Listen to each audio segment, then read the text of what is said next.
कश्मीर के जंगल में एक शरारती कालू कौवा रहा करता था, जो जंगल में रहने वाले सभी पक्षियों को रात में भूत बन के डराया करता था और फिर उनके घर में चोरी किया करता था। इस बात से जंगल में रहने वाले पक्षी बहुत ज्यादा परेशान थे। उन्हें समझ में नहीं आ रहा था कि ये सब कौन कर रहा है। एक दिन कालू कौवा अपने घोंसले में बैठा हुआ खुद से बातें करता है। आज मैं किसके घर जाऊं? ऐसा करता हूं, आज मैं टुनटुनी चिड़िया के घर चला जाता हूं। वैसे भी टुनटुनी चिड़िया तो वैसे ही बहुत ज्यादा डरती है। हाँ, ये सही रहेगा। आज मैं टुनटुनी चिड़िया के घर जाऊंगा और उसे डराकर उसके घर में चोरी करूंगा। ये सोचकर वो बहुत खुश हो जाता है। फिर रात बहुत गहरी हो जाती है। टुनटुनी चिड़िया अपने घोंसले में सो जाती है और कालू कौवा अपने भूत वाला मेकअप करके अपने घर में तैयार था। कालू कौवा पूरा मेकअप करके टुनटुनी चिड़िया के घर चला जाता है और भूत वाली आवाज में टुनटुनी चिड़िया को डराने लगता है। टुनटुनी उठ जाओ, आज मैं तुम्हें नहीं छोड़ूंगा। टुनटुनी उठ जाओ, जल्दी उठो। वो आवाज सुनकर टुनटुनी चिड़िया उठ जाती है और कालू कौवे को ऐसे देखकर बहुत ज्यादा डर जाती है और चिल्लाते हुए कहती है, मम्मी, भूत बचाओ, कोई मुझे बचाओ, ये मुझे जान से मार देगा। अब मैं कहाँ जाऊँ, क्या करूँ? कौन हो तुम और हम सब पक्षियों को क्यों परेशान कर रहे हो? भूत को देखकर टुनटुनी चिड़िया अपनी जान बचाते हुए वहाँ से सीधा भाग जाती है और कालू कौवा अपना मेकअप उतारकर टुनटुनी चिड़िया के घर में सारी चीज चोरी करके ले जाता है। अगले दिन टुनटुनी चिड़िया बंटी कबूतर के पास जाती है और उसे अपनी सारी परेशानी बताती है। बंटी भाई, अरे ओ बंटी भाई, ये हमारे जंगल में क्या हो गया है? हर दिन रात को एक भूत आता है। कल मेरे घर में आया था और 1 महीने पहले आपके घर में आया था। ये चल क्या रहा है? मेरी तो कुछ भी समझ में नहीं आ रहा है। ये सुनकर बंटी कबूतर टुनटुनी चिड़िया से कहता है, क्या बताऊं टुनटुनी बहन, मुझे भी कुछ पता नहीं चल रहा है कि ये हमारे जंगल में क्या हो रहा है। मेरे घर को लूट लिया उस भूत ने और कल तुम्हारे घर को लूट लिया। ये सब क्या हो रहा है टुनटुनी बहन? हम लोगों को कुछ करना होगा। टुनटुनी कुछ सोचते हुए बंटी कबूतर से कहती है, हाँ बंटी भैया, भूत तो घर नहीं लूटते, भूत तो आदमी खाते हैं या पक्षी। सुनो बंटी भैया, अब तक सारे पक्षियों के घरों में चोरी हो गई है। आज वो पक्का कालू कौवे के घर में चोरी करेगा। चलो चलो, हम लोग कालू कौवे के घर जाते हैं। फिर टुनटुनी चिड़िया बंटी कबूतर कालू कौवे के घर जाते हैं। वो दोनों छुपकर देखते हैं कि कालू कौवा खुद भूत वाला मेकअप करके पक्षियों को डराने के लिए तैयार हो रहा था। ये सब देखकर उनके पैरों तले जमीन निकल जाती है। टुनटुनी चिड़िया चौंकते हुए बंटी कबूतर से कहती है, अरे बाप रे, ये क्या बंटी भाई? अभी हम दोनों ने क्या देखा? कालू कौवा भूत बन रहा था और अपनी चोंच में मेकअप कर रहा था। इसका मतलब ये सारी कारस्तानी काले चोर वाले कालू कौवे की है। बंटी भाई, हम लोगों को इसी की स्टाइल में इसको मजबूत जवाब देना होगा। इसको सही में हम लोग भूत बन के डराएंगे। हाँ टुनटुनी, ये तुम बहुत अच्छी बात कह रही हो। मैं जाता हूँ और हरिया तोते और अपने सारे दोस्तों को सारी बात बता दूंगा और बोलूंगा कि आज हम लोगों को भूत वाला मेकअप करना है। बहुत मजा आएगा, क्योंकि वो भूत हमारे जंगल में जो रोज रोज आता है वो कालू कौवा है। ठीक है कबूतर भाई, आप जाइए और दोस्तों को सारी बात बताइए। फिर बंटी कबूतर चला जाता है और हरिया तोता और अपने सारे दोस्तों को इकट्ठा करके उनको सारी बात बता देता है। हरिया, मैंने तुम लोगों से जो कहा उसे किसी को मत बताना और भूत वाला मेकअप करके सब हरिया तोता के घर आ जाना, क्योंकि वो भूत आज तोते के घर में ही जाएगा। मुझे सब पता है, आज हम उसे रंगे हाथों पकड़ेंगे। फिर सारे पक्षी अपना प्लान बनाकर भूत वाला मेकअप करके हरिया तोता के घर में बैठे थे और उधर कालू कौवा भी रात होते ही अपना भूत वाला मेकअप करके तैयार था। कालू कौवा जैसे ही हरिया तोता के घर में चोरी करने जाता है, तो देखता है कि उसके सामने इतने सारे भूत खड़े हैं। कालू कौवा तो सोच में डूब जाता है और डरते हुए उनसे कहता है, ऊपर वाले, कहीं कहीं कहीं ये सारे पक्षी मर के असली में तो भूत नहीं बन गए। अब मैं क्या करूं? ये तो मुझे मार देंगे। मुझे छोड़ दो दोस्तों, मुझे माफ कर दो, मुझसे गलती हो गई। अब मैं दोबारा ऐसा नहीं करूंगा। क्या कालू, तुम्हें क्या लगा था कि तुम एक भूत बनकर सारे पक्षियों को डरा सकते हो? नहीं कालू, हम भी मेकअप वाला भूत बनने में एक्सपर्ट हैं। तुमको तो अभी हम लोग देखते हैं। तुमने हमें बहुत परेशान किया है और इस जंगल में बहुत चोरी की है। इसकी सजा तुम्हें जरूर मिलेगी। फिर वो सब पक्षी रात से सुबह तक कालू कौवे को पीटते रहते हैं।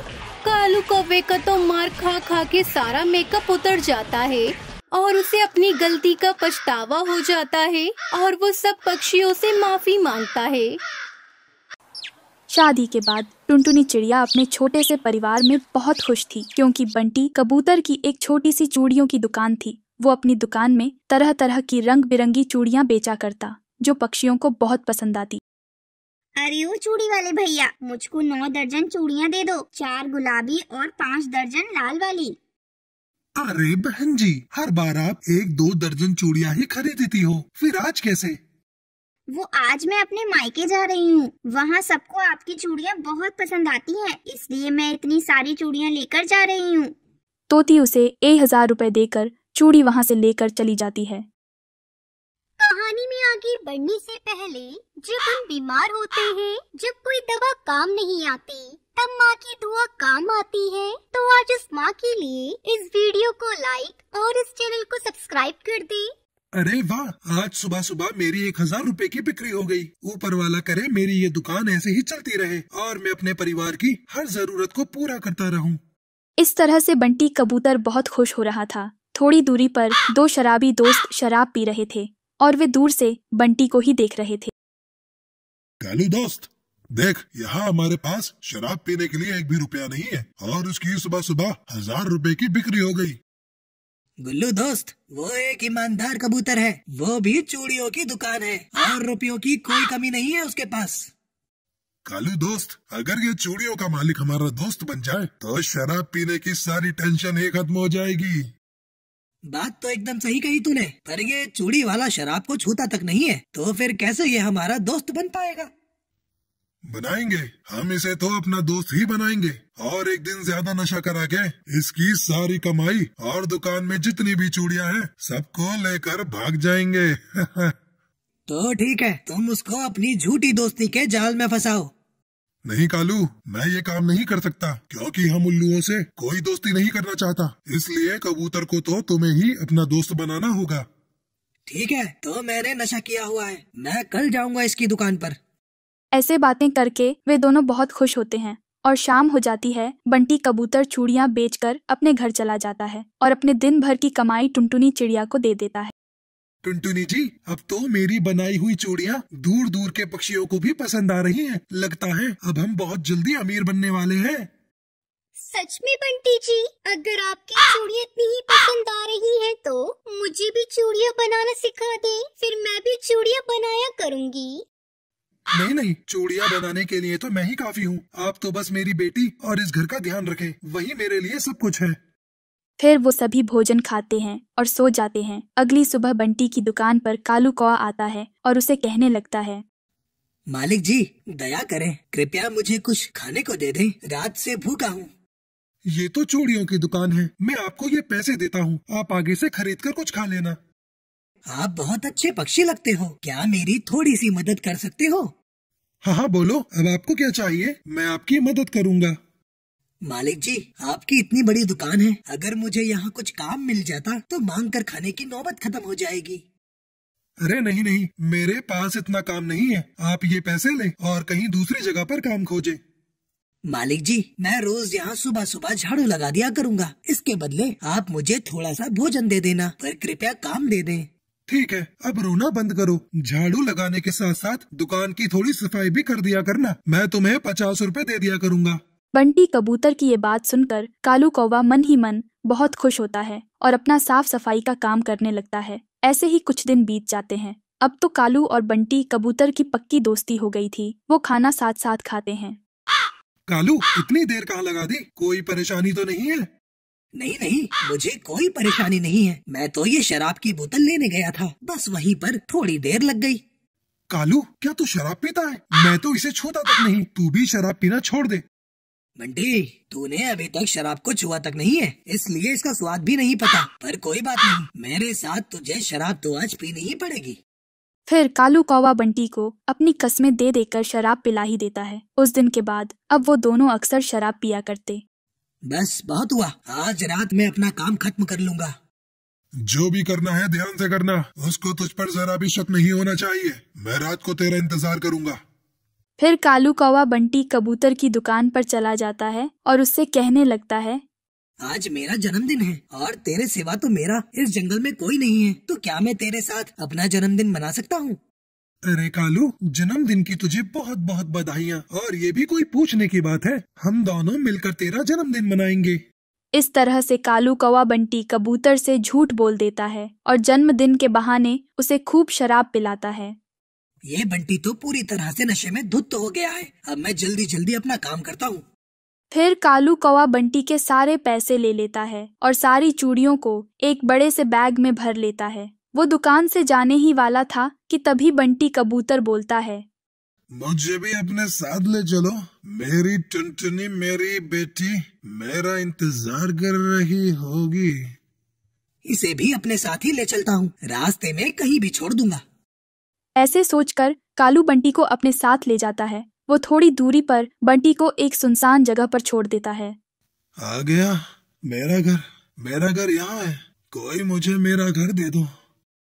बेचारे बंटी कबूतर को तो कुछ भी नहीं पता था कि उसे किस दिशा में जाना है। वो तो यूं ही उड़े जा रहा था, तभी सामने से एक उड़ते हुए वाहन से उसकी टक्कर हो जाती है और वो जमीन पर गिर जाता है। ना जाने कहाँ है ये, कितनी देर हो गई है और बंटी जी अभी तक घर नहीं लौटे। आज से पहले तो ऐसा कभी नहीं हुआ। ऐसे सोचकर टुनटुनी चिड़िया अपने पति को ढूंढने चली जाती है। रास्ते में उसे बंटी कबूतर बेहोश मिलता है। वो उसे जल्दी से पास के अस्पताल में भर्ती कराती है। देखिए टुनटुनी जी, इनका एक्सीडेंट बहुत बुरी तरह से हुआ है। जल्द ही इनका ऑपरेशन करना होगा, वरना इनकी जान जा सकती है। आप कैसे भी करके मेरे बंटी जी को बचा लो, उनके सिवा हमारा कोई नहीं है। ठीक है, 3 लाख रुपए जल्दी से जमा करा दो, हम ऑपरेशन की तैयारी करते हैं। फिर टुनटुनी चिड़िया पैसों का इंतजाम करने अपने घर चली जाती है। ये क्या? ये तो बस 90,000 रुपए हैं। बाकी के पैसे कहाँ से आएंगे? मैं दुकान पर जाती हूँ, शायद वहाँ से भी कुछ पैसे मिल जाएं। फिर टुनटुनी चिड़िया तेजी से उड़ती है और दुकान पर चली जाती है, परंतु वहाँ तो कुछ भी नहीं था। फिर टुनटुनी चिड़िया थोड़े से पैसे को ही लेकर अस्पताल जाने लगती है, परंतु तेज उड़ते हुए उसके पैसों की पोटली तालाब में गिर जाती है और उसके सारे रुपए तालाब में डूब जाते हैं। हे भगवान, ये मुझसे क्या अनर्थ हो गया? सारे पैसे तालाब में गिर गए। अब मेरे बंटी जी का क्या होगा? ऐसे कहकर टुनटुनी चिड़िया वहाँ पर रोने लगती है। तभी तालाब से कुछ आवाज आती है और पैसों की पोटली और एक बड़ा सा बैग तालाब के किनारे आ जाता है। टुनटुनी चिड़िया, मैंने आपके पैसों की पोटली को कुछ नहीं होने दिया। आप कौन हो? कृपया करके मेरे सामने आओ। मैं तालाब बोल रहा हूँ। मैंने आपकी सारी बातें सुनी, तो मैंने आपकी मदद करने का निश्चय किया। तालाब जी, मेरी तो बस ये पोटली थी। ये बैग मेरा नहीं है, ये शायद किसी और पक्षी का होगा। चिड़िया रानी, इस बैग को खोल कर देखो। फिर चिड़िया उस बैग को खोलती है और चौंक जाती है, क्योंकि वो बैग तो सोने की चूड़ियों से भरा हुआ था।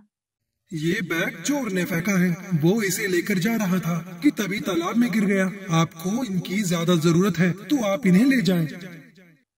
तालाब जी, आपका बहुत बहुत धन्यवाद। अब मैं चलती हूँ, मेरे पति अस्पताल में है, मुझे ऑपरेशन की फीस जमा करानी है। टुनटुनी चिड़िया ने अपने पति की बनाई चूड़ियों को पहचान लिया था, परंतु वो जानती थी कि तालाब ने ही अपने जादू से साधारण चूड़ियों को सोने में बदल दिया है। ये सोचकर चिड़िया वहां से चली जाती है और अपने पति की जान बचा लेती है।